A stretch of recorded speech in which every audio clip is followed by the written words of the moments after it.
Hello, everyone, and welcome to another episode of the Financial Advisors Want to Know podcast. I'm Catherine Tindall, a CPA with Dominion. We're a specialty tax and accounting firm that works for advisors as their tax professionals. But on today's episode, we're going to be talking a lot about testimonials and Google reviews and making all of those things compliant with Andrew Johnson. He is an experienced fintech entrepreneur. He previously co-founded Data Align Advisory, an RIA referral platform where he still serves as a board advisor. Before Data Align, he worked in management consulting with a focus on B2C marketing and in-product operations strategy with Meta, also known as Facebook. And he served 5 years in the Navy as a surface warfare officer, including 2 deployments on the world's finest destroyer, the USS O'Kane. I really wish we had time to talk about that today. I got to go to San Diego. There's a huge aircraft carrier museum there. That's fantastic. And then also Andrew earned his MBA from the University of Virginia and BS from Davidson College, and he lives with his family in Denver. So thanks for joining me today, Andrew. Yeah, thanks for doing the introduction. Summed it all up. Yeah, we got the whole story from being on destroyers to TestimonialIQ. It's quite a journey. So thanks for coming on the show today. We originally got connected through LinkedIn. I was really impressed with what you guys are building, just because I'm a big proponent of really integrated marketing, onboarding, client experience. From my side of things, a lot of that translates into the advisor side of things. And one piece that I've found to be critically important is client stories and testimonials. And I know for a lot of them, unlike in my industry where there's not a ton of regulation around advertising, for advisors, it is the exact opposite. So I'm glad that we got connected because I think what you guys are building and the message that you have and what you're doing is something that can be a huge value add for firms to be able to, really compete in the marketplace. So thanks for coming on the show. Yeah, thanks for having me. So I'd love to just dive in and talk about, could you just give like a little bit of the background on what TestimonialIQ is for advisors who aren't familiar with what you guys do? Sure. TestimonialIQ is a reputation management platform. And so, those are table stakes in other industries, but the idea is they help make sure that firms are getting consistent flow of user-generated content that they can use in their own marketing, whether that's indirect marketing or passively to boost their SEO through things like third-party reviews. But because of the nature of the industry and how hard it is, like you mentioned, for advisors to do marketing, we're a reputation management platform that's also a compliance platform. So we're industry specific and we're built 100% around SEC and FINRA regulations to make it so that advisors can take advantage of these new opportunities with the marketing rule in a way that keeps their compliance officers happy. Yeah, no, and you took me on a previous phone call, you took me on a spin of what the platform looks like. And it's a really nice interface in terms of actually being able to work with these different the different testimonials that people leave and making sure that everything's staying compliant. You're not leaving stale ones up on your website or, that people are current clients and just all the different rules that people tend to get get in trouble over, especially with some of the recent SEC activities we've seen. So I guess something that I always love to highlight on is, in terms of some of the outcomes that you've been seeing firms get from, being able to use your platform. What are some of the transformations that people have seen in terms of improving conversion rates when it comes to being able to actually have live testimonials? So I think there's 2 pieces to talk to. So the first is getting found, and then the second is the conversions. So one of the reasons I think this is such a wonderful time for advisors is that because for 70 years, no advisors have been able to do this, to take advantage of testimonials and specifically third-party reviews, it's a really blue ocean opportunity. So, if you Google Thai food near me, you're going to find hundreds of results that all have 500 or 600 reviews, and it's really hard to stand out. Mm-hmm. But if you Google financial advisor near me, you're going to find thousands of results, and almost all of them have, an unupdated Google business profile, no reviews. And usually at the top, there's 3 or 4 that have actually started doing this. But the nice thing is, as an advisor, you might be able to get ranked in the top 3 with as few as 5 or 6 reviews. And then you don't need 20 or 30 new ones a month. you might just need one or two. And so we have a lot of small firms who say, oh, I only have 60, 70 clients. How can I possibly compete with a big brand name that's got thousands? And because they're not doing it. So the first is, we've seen a huge impact on the SEO from the advisors who are using us. And a lot of them, I think more than half at this point, have gotten into the top 3 of local search results when doing Google reviews. So that's been huge. But the second thing is, as you mentioned, the conversions. And this is, we don't track data on this because we don't track client conversion data for our clients. But unanimously, we've heard every firm that we've talked to, whether they're a client of ours or not, that's doing Google reviews, has said it has been the most cost-efficient form of marketing. And a big piece is that client conversion. And it's interesting because they don't talk about, oh, we get a flood of leads from Google. What they talk about is, well, a client or prospect that we've been talking to for 3 or 4 months, signed with us, and we asked them why. They said, well, I was evaluating you in firm X, and I read all these great things about you online, and I couldn't find anything about them. Mm-hmm. And so it's that extra element of proof that really seems to improve that conversion rate. Yeah, no, that's great. And I think that's something where, in our previous conversation, you were talking about how there's been real shifts and changes of consumer behavior. And I know this just from my own perspective of when I'm interested in something or I'm considering, switching a vendor or switching a software. It's like I will spend 80% of my, buying time doing my own research before I'll even talk to somebody. And I know that that's not unique. So in terms of like what you've been seeing in shifts in consumer behavior and when people are actually making these decisions, is that something that you think advisors should be aware of? Like, how have you seen things shift? Yeah. And I think there's a few factors that are impacting that, right? I mean, online reviews came about and became a thing when online marketplaces were. So I remember back when I was in junior high school, and you're going to buy a new pair of shoes, you go to Foot Locker, and they have 10 pairs that fit you, and you talk to the person and they show them down, there's 3 that they recommend. And then you really have to only pick between those 3 pairs of shoes, and then you go home and you're good for 9 months. Yep. And then now that there's Amazon, you search for men's sneakers on, and you get 10,000 results. And so reviews became this heuristic for how do I filter the wheat from the chaff? How do I quickly make decisions? And I think for a long time, financial advisors, 1, they couldn't use them, but 2, it was a purely local business. And so, you hang up your shingle, you take people to the golf course or out to dinner, you hold some seminars, but you're not competing against 300,000 advisors. You're competing against those in your region. And that's not the case anymore. And people are starting their search on Google. They're looking for these online directories. I mean, it's why companies like Dataline, which I helped co-found, and Smart Asset and Zoe, and now there's new ones every week, are so successful, because people are looking for, how do I connect with a qualified advisor? Yeah. And they're not just looking for who lives down the street from me. And so for advisors, to be able to compete in this increasingly digital world, recognizing that their online presence matters more than ever, I think is really important.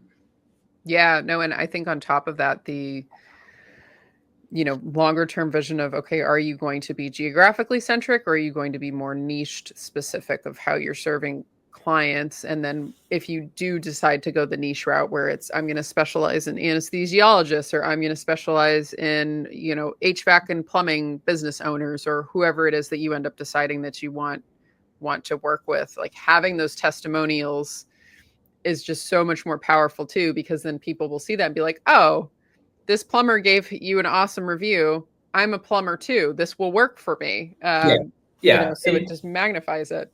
And there's all the stats out there around how people trust user-generated content more than advertising. They trust as much as recommendations from a friend. But I think you can just kind of think, like you brought up, your own decision-making, right? I mean, think about if you're considering a restaurant and they say we have the best burgers on the planet, do you believe them? Well, if they have 100 reviews that all say this is the best burger I've ever had, you might. But if their average rating is 3.5, you don't really care what their messaging is. Yeah, absolutely.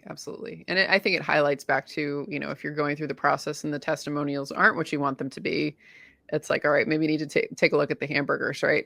It's like, and it's we have a lot of, particularly early on, a lot of early clients or prospects, the biggest hesitation was, well, what if I don't get a good rating, right? And like you brought up, I mean, 1, then you might have other problems, but 2, by and large, clients love their advisor or they would have left already. Mm. And, we did a big research project. We scraped all the data from Google and we found that sure enough, financial advisors have higher average ratings than other industries. They do very well. Their clients love them. Advisors just haven't been accustomed to asking. But as soon as they start asking that feedback, they realize, wow, people really do like me. Yeah. Yeah. Well, it's always the people who are the hardest on themselves that end up doing the best customer service and usually the best job, because they're always unhappy with how good they're doing. They're like, oh, but it could have been perfect. Like that Yeah. could have been 100% instead of a 98%. And I've found that just working with advisors as a client base, that they're very perfection driven and very, well, we could like, it's like in sports games, like we could have done better, like we could do better next time, kind of a thing. Even if you still won the game, it's like they're still like, oh, well, we should have won by 50 points instead of by 20 points. That kind of a mindset, which is great. Like that makes for much better outcomes for the clients too. But that's good that you've said, some of them have been surprised, like once they actually start collecting reviews, like, oh wow, my clients really love me. Like I didn't realize, which is that's a bit of an ego boost too. I know the big issue that a lot of advisors will like kind of, the flag goes up is when it comes to the compliance issues with this. And I know you've said that you guys have basically built, and I've seen internally, though I'm not an SEC person, I'm an IRS person, that you've built the platform really around the SEC rules and what's going on there. Could you speak to that a little bit? Because I'd like to diffuse that, tension in some, advisors' minds of, oh, like my platform wouldn't let me use that, or I can't get through compliance. Just a slight interruption in this conversation. I wanted to bring to your attention two things that are important for you to know. So we're always at the mercy of social media algorithms. So if you can subscribe to the show, that would mean a lot to me. Even more to me if you can leave a rating and let me know what you think about it. But we have a new newsletter that's coming out. It's going to be very active in 2025. That is specifically around tax issues that I'm seeing advisors face in their own practices, changes in legislations, and the pieces that I think are critically important for you to stay ahead of as an advisor with the new administration. So nearby, wherever you're interacting with this, will be the link of how to sign up for our newsletter. Also nearby will be the link to my LinkedIn, which is the best way to get in touch with me, learn more about what we're doing for advisors in the tax strategy and compliance work that we do, and also to get access to the various tools and interviews and things that I do, specifically designed to help you improve your practice, improve your own tax situation, etc. So let's get back to the episode, and thanks for tuning in. First and foremost, every advisor should talk to their compliance expert. And, state registered advisors, I feel for them. There's about half the states that have deferred to the marketing rule, about half of kind of, holding out. And so state registered advisors need to make sure that they talk to their own expert. But, when we were thinking about whether or not we should build this, we reached out and we spoke with some folks who are actually at the SEC. And we said, hey, fewer than 10% of advisors are using testimonials. We think we can change that. But before we build this, we want to kind of show you the workflow and make sure that it makes sense. Mm-hmm. What's funny is that the gentleman we talked to was frustrated. He's like, we spent years and all these man hours working on writing this rule, and now no one's taking advantage of it. Like, testimonials out there, because the whole idea is we want potential investors to have more information. Mm-hmm. Testimonials are a great path. And I didn't bring up, well, maybe it shouldn't have been 430 pages. But, why didn't anybody read our book? Yeah, right? Yeah. So, but the point is, the folks there really do believe that testimonials are not just something that they're kind of giving to advisors to try to make a mistake. It's something that can truly help consumers make more informed decisions. So that's kind of the first point. But the second is, so much of it, and if you look across the enforcement actions, right, that most of them have been on pretty blatant things, right? It's been using testimonials you can't prove is actually a testimonial, right? Yeah. We're not including the disclosures, which at that part of the rule is super clear, what disclosures you have to have associated with them. And, so much of it comes down to, I think back to the conversations we had with folks at the SEC, where the guardrails are designed, like all the other guardrails, to prevent misinformation and misleading statements. And so if you think about the testimonial process and you think about the things that could end up creating misleading testimonials, right? You don't want to, if you compensate, you have to disclose that you compensated. We always recommend don't compensate because it doesn't actually make your testimonials better. Yeah. Don't just ask your favorite clients, right? Or clients, will give a favorable response. To ask everybody. Make sure that the way you're asking isn't biasing it, right? Make sure you're not saying, I know you love working with me. I'd love you to write about how much you love working with me. And so much of that, it's shaded in 430 pages of complexity of the rule, but it really does come down to that. And so our platform was built around making sure that you can document this paper trail of, we asked in an unbiased way. We asked in a consistent process. We did it in a way that gave every client an equal opportunity to share their feedback. And really what's important is have a written process that documents. We think every firm should be doing testimonials that can, but before you do it, build a plan with your CCO, have a written process, and then make sure that when exam time comes, you can point to something and show that you followed that process. Yep. So not biasing the process, making sure that you're disclosing how you're doing it, the way you went about it. Every client gets an equal opportunity. And then when you get to third-party reviews, Google, that's where some of the initial concern, particularly in the early days, was really high, was, well, I can't control the content on Google, right? Yeah. There's no easy way to embed the disclosures. What if someone writes something I can't control? And so that's really the key of our platform, is everything was designed to avoid entanglement or adoption with that third-party content to keep the Google business profile from becoming an advertisement. So if you're not biasing the content or compensating for content that gets onto Google, you're not adopting it later, promoting it, telling people to go check out your Google business profile, you can keep that Google business profile from being an advertisement, so you're not held accountable for the content on there. You just have to be very, very specific about the process by which you're giving clients an opportunity to share feedback there. Yeah, no, that's all good stuff to know. And so I think for people who are, this is going to be too much of a compliance nightmare, I don't want to do this. In terms of, I think last time we had there's a really great point that you made in terms of when you're a smaller firm having to compete with the bigger firms, like that initial value that, you were talking about this earlier on this podcast too.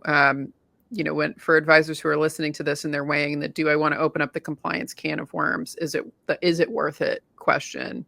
Can you speak to that in a little more depth of like some of the transformations you've seen for firms, and then, how they should be thinking about when it's time to implement a tool like TestimonialIQ to really, accelerate things?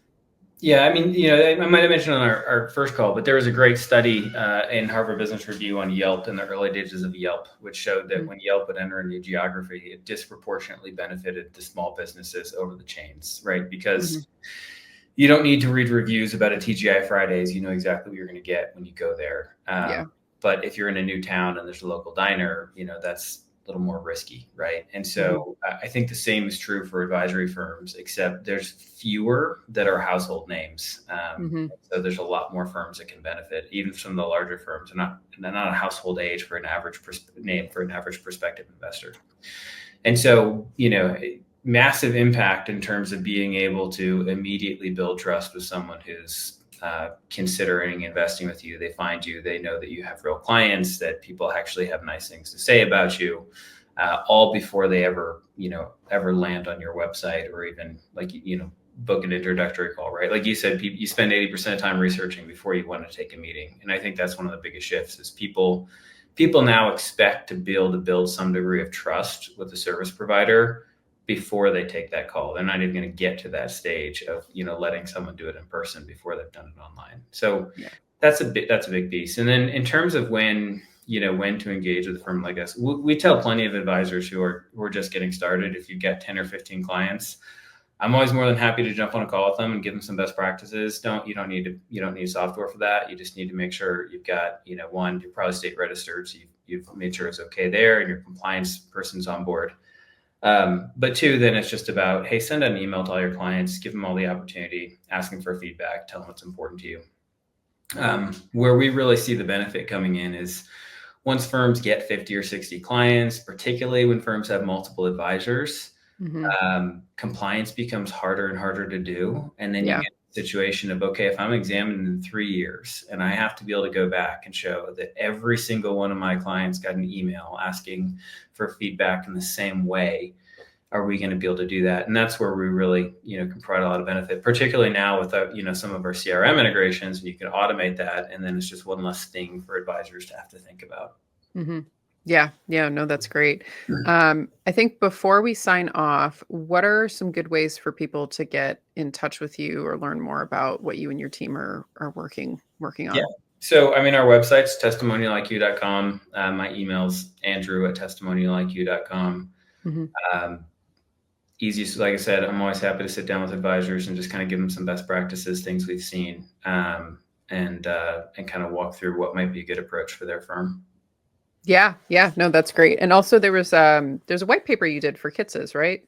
That's right. Yeah, maybe we can drop Throw the that link. in there too. Yeah, we did a long research paper on Google reviews for financial advisors and went through both the compliance aspects of, how can you do this in a way that's going to keep you out of trouble, but also proving that people, one of the biggest points of, hesitancy we get is, hey, I'm an advisor. This is a personal relationship. Will my client always actually leave me a review on a public forum like Google? And I mean, the answer is yes. And I always show people a funny graphic of proctologist office with like hundreds and hundreds of reviews. I'm like, look, they'll do it for this, like they'll do it for their advisor. But we walk through Yeah. showing, that people will leave advisors reviews. You just have to ask. And not only that, when you ask for reviews, your average rating goes up. Hmm. And so, a lot of benefit to doing that.